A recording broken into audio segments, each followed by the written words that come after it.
Kung gusto mong bumisita dito sa France upang mag-ski, dito na sa... Halina po kayo guys! Dito na po tayo sa Isla Ski Resort, France.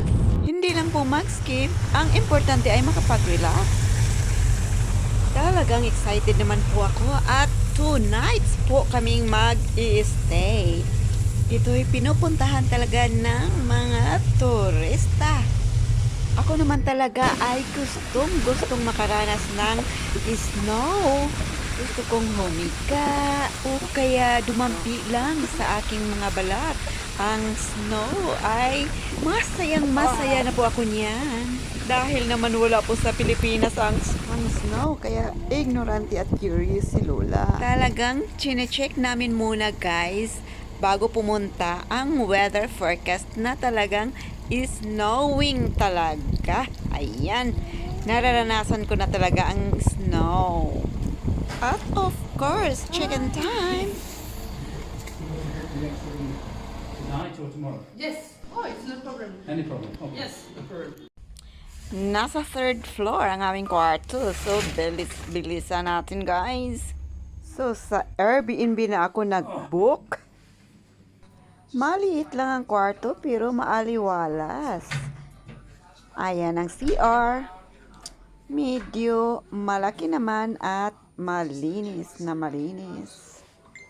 Ang kagandahan ay meron talagang blower or hair dryer na kailangan ko pagkatapos maligo.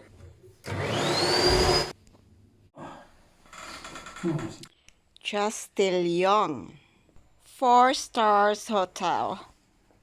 So kapag gustong mag-on ng lights ay insert card for power. Ayan. At magla-lights on na agad-agad. Ayan. May cabinet at may safe. Kung may pera kayo, dyan nilalagay. Meron din silang panlinis. Of course. Kung medyo matagal tayo, maglinis din tayo. Upang maganda ang review nila sa atin. While snowing sa labas, nagtanghalian na rin kami the restaurant inside the ski resort. Umikot na rin kami upang mamalingki. Ayan, pwedeng bumili ng mga souvenirs. At upang full package na talaga ang kaligayahan, pwedeng manood ng sine kapag may time. Namamalingki na rin kami.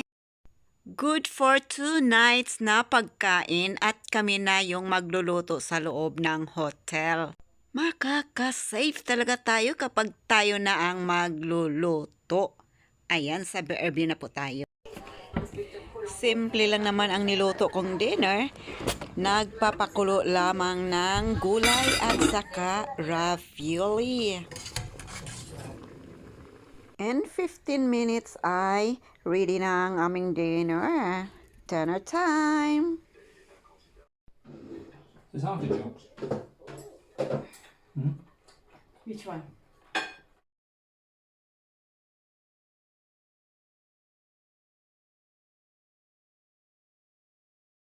So when we're making a mess, make sure we're going clear it up.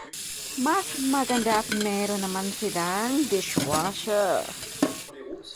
While natutulog sa gabi ay naka-on ang dishwasher.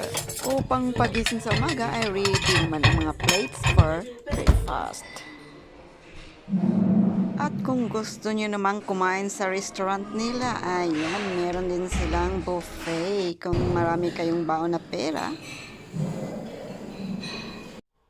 Bedtime na tayo at excited na naman tayo ng ating skiing activity kahit hindi tayo marunong.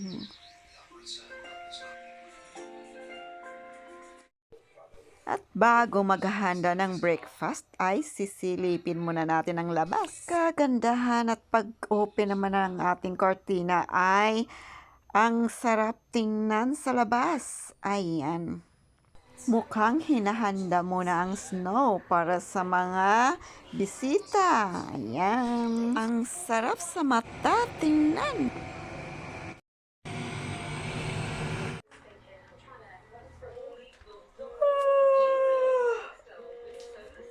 40 to 50 euros for skiing tutorial. Politics of all aspects of the game are being within this diverted tactics and strategies, movements. That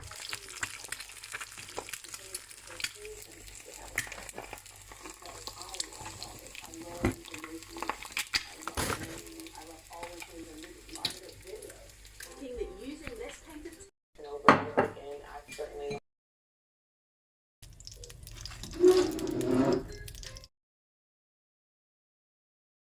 The 2000 series of Nippon, which has been developed in this operating room. Two are getting third on her headset, and the fourth is on one of the robot arms, which is currently being used to see things like. Pagkatapos ng breakfast ay nag-prepare na kami ng aming suot at magbabayad na kami ng ski pass.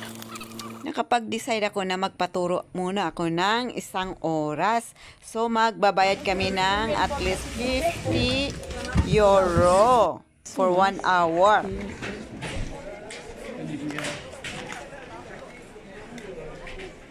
Ayan, ready na ako at nagsisimula na rin ang skiing tutorial. Learning basic. Right, now put it down. Push it heel down. Push it heel. Ayan, medyo marunong na tayo ng basic at pwede nang maka-straight ng skiing.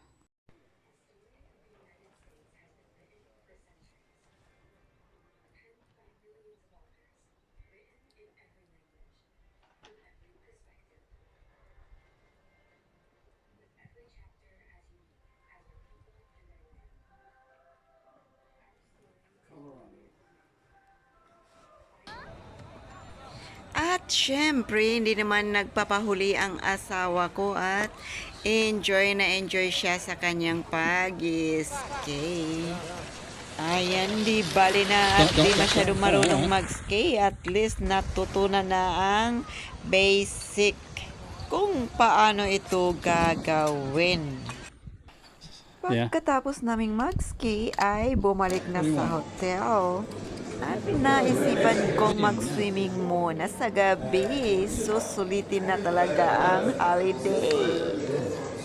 Dahil bihira lang po talaga tayong maging masaya at susulitin na. The next morning ay checked out na.